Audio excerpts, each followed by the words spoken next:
Do you know many people are having trouble with ink running together on their Epson printers? Don't worry. In this video, we'll show you how you do this. Let's start. Step 1. Adjust paper.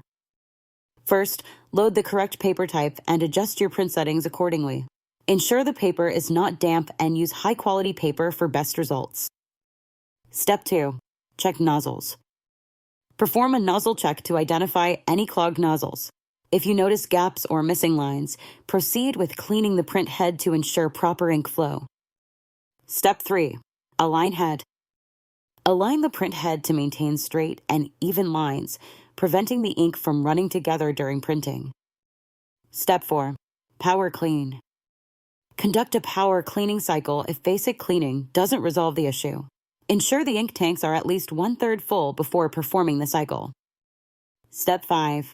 Check ink levels.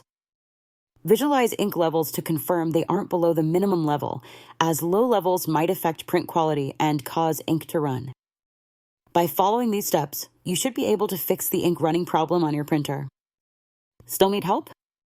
Visit our website for the complete manual. There you will also find questions and answers from other Epson users. Did you find this video helpful? By subscribing, you help us continue to answer users' questions. So, subscribe to our channel. Thanks for watching and see you in the next video.